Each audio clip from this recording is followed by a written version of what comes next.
here, Manzie, and I'm an international trade advisor that works for UK Trade and Investment. I'm just going to give you a little bit of an overview of UK Trade and Investment.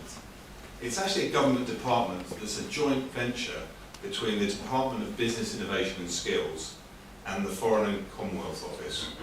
And it's been around for quite a number of years in different guises. So you might remember it as being the DTI. And it has two different strands to it that are important for the British economy. One of which is that we try and help foreign companies who want to invest in the UK. And the second part of it is we try to help British companies that want to go abroad and increase their business abroad.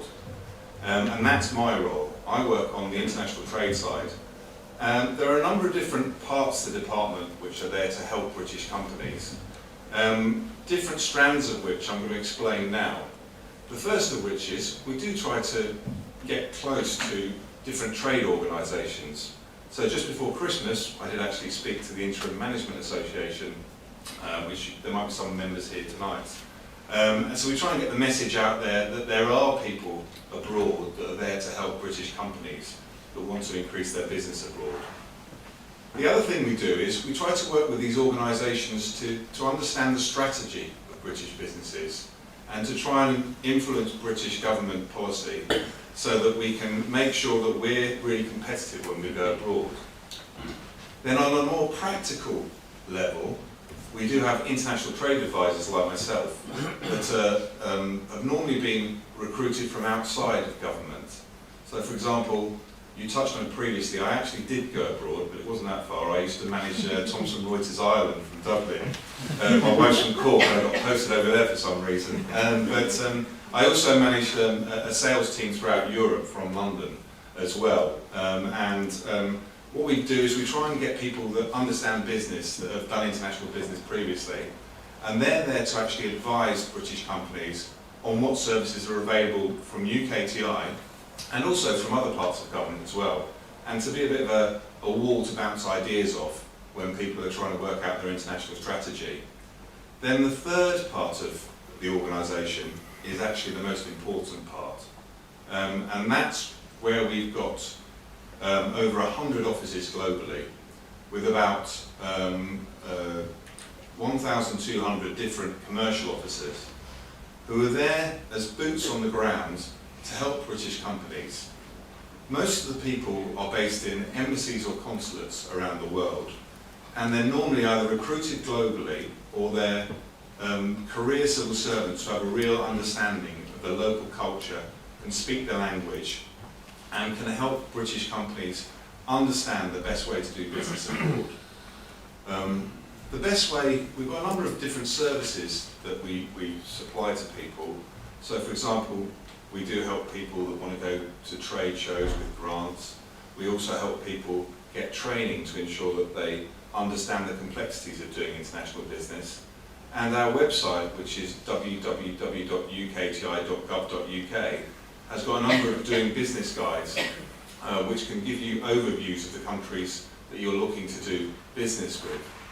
But the one service that I want to tell you about that really makes a difference and is a good example of getting out there and meeting people and building relationships, which I think a lot of people on the panel have talked about so far, is actually a chargeable service which is used by one-man companies up to Rolls-Royce, British Airways. Lots of British companies have used this service. And in London, we're lucky enough to actually segment our international trade advisors. So I look after the recruitment sector and the education sector. And the service I'm going to talk to you about was with one of my education clients. What happened was they phoned me up and said, look, Ian, I've just had someone go onto my website and they want to actually talk to me about taking some of our management training, our CMI training, but they're based over in Bahrain. And I've never done any business in Bahrain, let alone the Middle East. So I really need some advice from you on the best way of doing business over there. So what I did was I put them in contact with Iman, who's our commercial officer over there, and she said, look, this is an amazing company. They own 45% of the hotels over here. a lot of the families own large chunks of the business over there. And if you're going to do business with them, if you've got commitment to it, you're going to have to come across and build relationships. And if you're coming across here, it's a long way to come. I can brief you on the culture and everything else, but you might want to meet a few other companies while you're over there. So what happened was they decided to have a few more companies, and then it spiraled a little bit. It was going to be 8 people that they were going to meet, and then it turned into 16. And in the end, Imam managed to get 80 invitations sent out from the ambassador to various different similar companies over there.